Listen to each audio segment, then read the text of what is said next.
The verdict had come swift, merciless, and final. The Intergalactic Council, representing 79 intelligent species across 10 galactic quadrants, had unanimously decided humans were too unpredictable, too destructive, too human. They had pushed technological boundaries without foresight, exploited ecosystems, and in the last straw incident, detonated a starship reactor near a sentient nebula. To them, humanity was a ticking ecological bomb, a threat to galactic harmony. The Council didn't sentence humans to death, they exiled them. To a planet the galaxy had long written off, Zyra 7, a barren, lifeless world on the fringe of the Varan cluster. No breathable atmosphere, no fertile soil, no signs of life except for a few hardy microbes. A planet that even the most desperate colonists avoided. The Council called it the Dead World. Humans called it home. The arrival. When the first fleet of human ships pierced Zyra 7's thin atmosphere, the landscape that stretched before them was a panorama of gray mountains, acidic rivers, and clouds of sulfur that stained the sky a permanent orange. Captain Alara Vance, veteran of the last Earth Defense Fleet, stepped off the shuttle with a mixture of defiance and awe. "Looks like they finally got it right," she muttered to Lieutenant Rory Chin, who was scanning the toxic soil with a handheld spectrometer. "No one else is going to interfere here. Not the Council, not anyone." Rory glanced at her, brow furrowed. "I'll give it to them, they didn't make it easy. We've got less than 10% oxygen, soil that can't support anything edible, and temperatures that swing 50 degrees every 10 hours. Alara nodded. "Perfect. That's exactly what we need." Her statement earned a puzzled look, which she didn't bother to clarify. Humans weren't sent here to survive. They were sent to prove the galaxy wrong. First steps on Zyra 7. The first months were brutal. Every human had to rely on sealed habitats, hydroponic farms, and complex filtration systems just to survive. The Council had not provided technology beyond the basic transport and emergency supplies. They wanted humanity to fail. Yet, humans have a peculiar talent for stubbornness. Engineers, scientists, and farmers, formerly spread across continents, found themselves working in collaboration for the first time in centuries. They built massive biodomes, started cultivating genetically modified crops, and even managed to create small oxygen-rich zones. Alara became a symbol of this tenacity, rallying colonies when morale was low. Rory, a biologist, discovered that the soil contained hidden reserves of extremophile microbes capable of nitrogen fixation, a potential game-changer. One evening, as the twin moons of Zyra 7 hung low in the orange sky, Rory came running to the command dome, eyes wide. "Alara, you need to see this," he gasped. He led her to a newly dug trench. There, the microbes had begun forming biofilms that changed the soil's chemical composition. With the right adjustments, the barren dirt could eventually support plants. Alara's lips curled into a rare smile. The dead world isn't so dead anymore. Not for us. The first miracle. Years passed. Human ingenuity turned small victories into larger ones. Hydroponic farms became open-air gardens as the soil gradually regained fertility. The toxic rivers were filtered by algae colonies that Rory's team engineered, eventually supporting simple fish species. Oxygen levels, once perilously low, stabilized in controlled zones. By the 10th year, Zyra 7 looked like a planet in recovery. Humans had tamed storms, cultivated food, and even built schools, museums, and theaters. They were no longer exiles, they were pioneers. It was during a routine atmospheric survey that something extraordinary happened. Sensors detected unusual energy emissions deep beneath the planet's crust.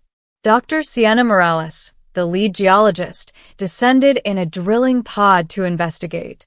She discovered what appeared to be an ancient, dormant network of geothermal conduits, capable of powering the entire human colony for centuries without fossil fuel or nuclear reactors.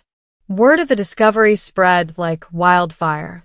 What humans thought of as a dead, forsaken world suddenly held unimaginable potential. Zyra 7 was not just habitable, it was miraculous. First contact from the Council. News of Zyra 7's transformation inevitably reached the Intergalactic Council. Delegates, once certain of humanity's demise, now stared at reports with disbelief. Ambassador Chiral of Tana, the Council's envoy, arrived with a small diplomatic fleet. His message was measured, almost cautious. "Humans," he said, addressing a gathering of colonists in the central biodome, "we underestimated your species. It seems this planet has responded to your presence in ways we could not predict." Alara stepped forward, her voice calm but unyielding. "You exiled us, said we were a threat, and left us to die. And yet here we are. You called this a dead world. Now it feeds life, sustains technology, and even generates energy for your fleets if you wish to harvest it. You doubted humans. You lost." The council delegation exchanged uneasy glances. Chiral's expression betrayed something between admiration and fear. "This change is unprecedented," he admitted. "The galaxy has never seen a planet revive itself so quickly." Alara let the silence stretch. Then she spoke again. "Perhaps the galaxy doesn't need to fear humans. Perhaps it needs to trust us." The miracle spreads. By the 20th year of exile, Zyra 7 had transformed completely. Lush forests covered valleys, crystal-clear rivers reflected alien skies, and the air was breathable across vast regions. Humans had not only survived, they had terraformed the planet into a paradise that even council scientists called a miracle. But the transformation wasn't merely ecological. Humans developed new social structures, emphasizing cooperation over competition, sustainability over exploitation. Young humans born on Zyra 7 had never experienced scarcity or war in the traditional sense. They had grown up in an environment that demanded collaboration to survive. Alara, now older but still sharp, watched children play near the hydroponic lakes. Rory approached her, smiling. "They've already started calling it the Galactic Miracle," he said. Alara nodded, her gaze toward the horizon. "Not the miracle of the planet, the miracle of us." Challenges from within. Of course, the path to paradise was not without friction. Some humans, frustrated by isolation from the broader galaxy, sought to push the planet's resources further than prudent. Internal conflicts occasionally flared, debates over energy allocation, expansion, and the ethics of introducing alien species to Zyra 7.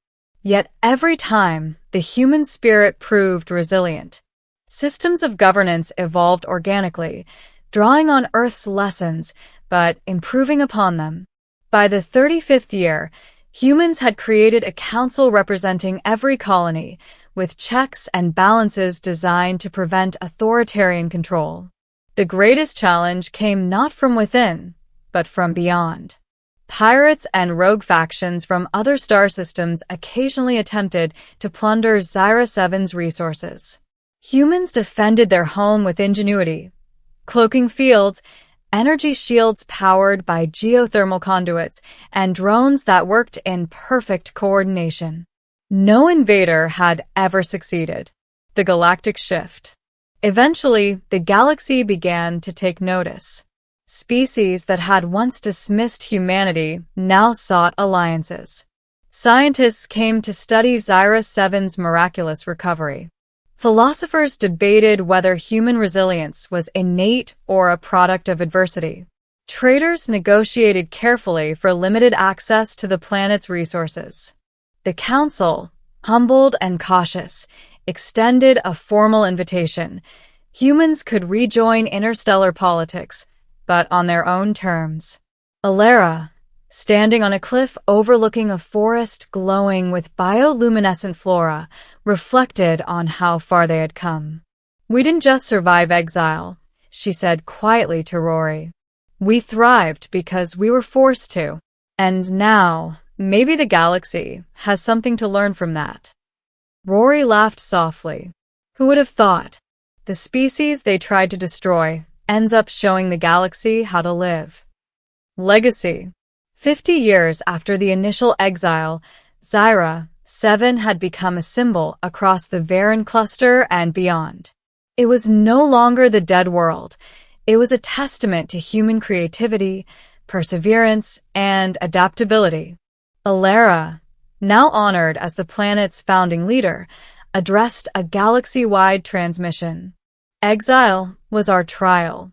This planet, once lifeless, is now our gift and proof that the human spirit cannot be contained. To those who doubted us, we say, miracles are real, but they are forged, not given." The galaxy watched.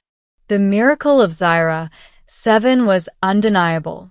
Humans, once exiled and scorned, had become a source of hope, inspiration, and cautionary wisdom. And deep beneath the fertile soil, the ancient geothermal conduits hummed, a quiet reminder that life, once awakened, could thrive in even the most unforgiving places.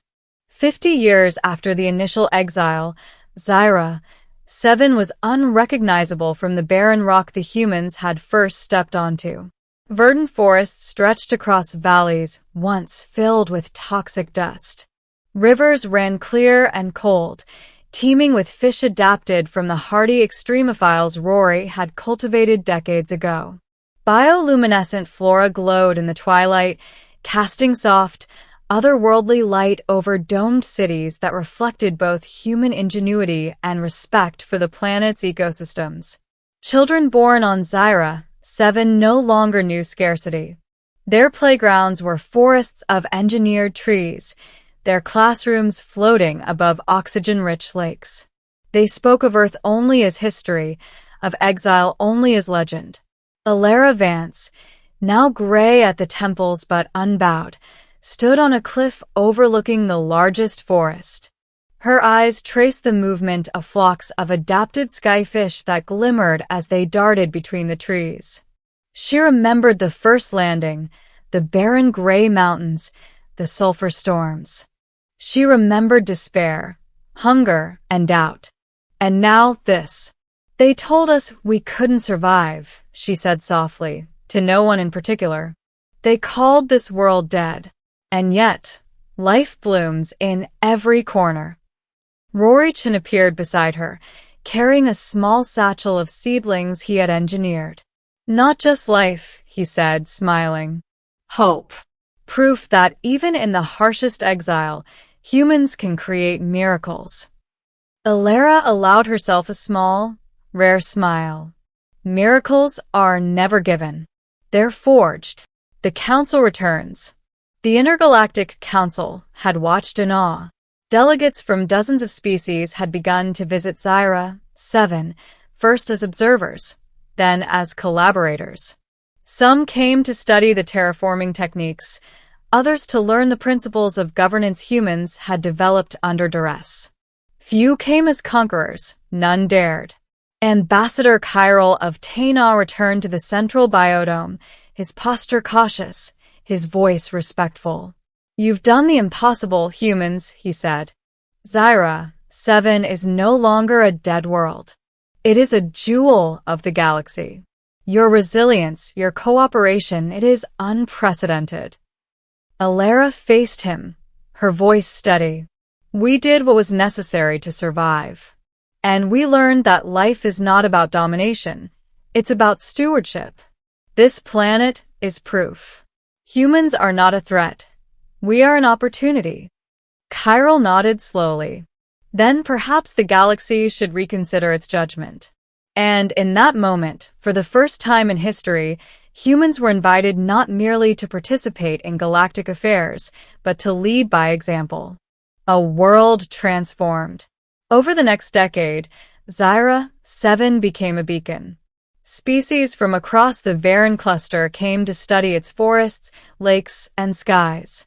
The human colonies shared knowledge of sustainable energy, ecosystem restoration, and bioengineering. What had begun as Exile became a university, a sanctuary, a prototype for planets once thought beyond hope. Humans themselves had changed. Exile had forced them to confront their flaws, to work collectively, and to prioritize long-term survival over immediate gain. Generations born on Zyra 7 had no memory of war, no hunger for conquest. They spoke of the miracle, not as magic, but as the result of courage, patience, and ingenuity. Alera, now revered as a founding figure, walked through a forest where the youngest generation played.